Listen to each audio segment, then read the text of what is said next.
नमस्कार, आप देख रहे हैं मार्केट टाइम्स टीवी। मैं हूं आपके साथ अंजू गुप्ता। शुरुआत करेंगे परमाणु न्यूक्लियर से जुड़ी एक बेहद अहम खबर के साथ। एक समय था जब फुकुशिमा परमाणु हादसे के बाद जापान न्यूक्लियर ऊर्जा से दूरी बना रहा था, लेकिन तब तस्वीर पूरी तरह बदलती दिखाई दे रही थी। जापान सरकार ने पहली बार आने वाले दशकों के लिए न्यूक्लियर रिएक्टर निर्माण का स्पष्ट रोड मैप पेश किया।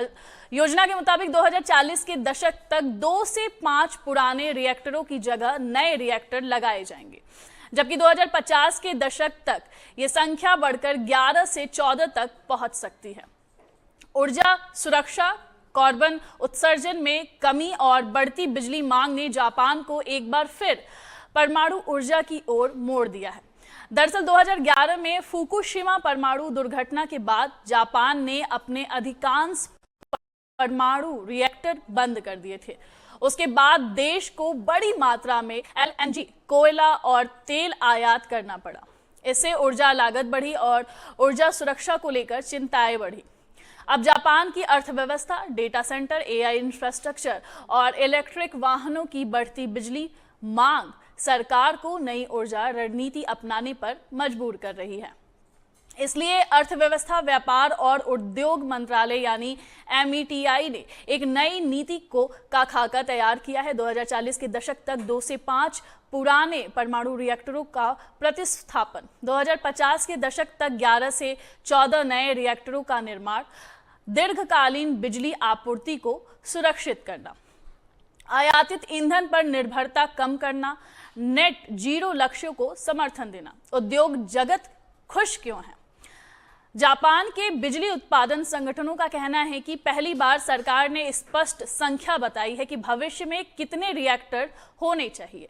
इससे कंपनियों को यह समझने में मदद मिलेगी कि कितने इंजीनियर तैयार करने हैं, सप्लाई चेन में कितना निवेश करना है, परमाणु उपकरण निर्माण क्षमता कैसे बढ़ानी है।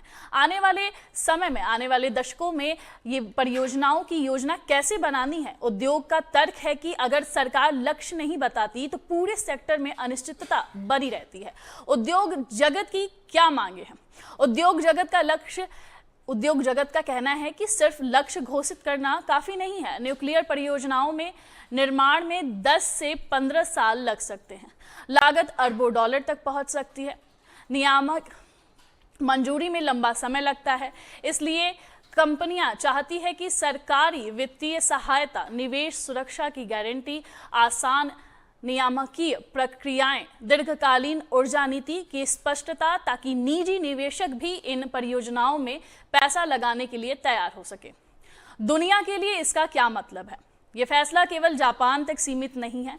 दुनिया के कई विकसित देश अब दोबारा न्यूक्लियर ऊर्जा की ओर लौट रहे हैं। कारण साफ है, सौर और पवन ऊर्जा हर समय उपलब्ध नहीं रहती। एआई और डेटा सेंटर बिजली की मांग बढ़ा रहे हैं।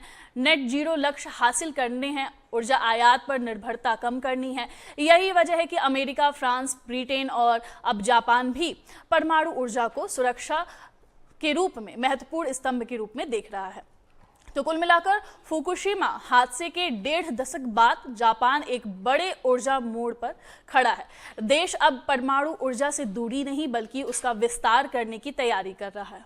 सरकार ने 2050 तक नए रिएक्टरों का रोड मैप दे दिया है। उद्योग ने इसका स्वागत भी किया है, लेकिन अब असली चुनौती होगी अरबों डॉलर का निवेश, लंबी मंजूरियां और जनता का भरोसा जीतना। यानी जापान का अगला ऊर्जा अध्याय अब न्यूक्लियर पावर के इर्द गिर्द लिखा जा सकता है।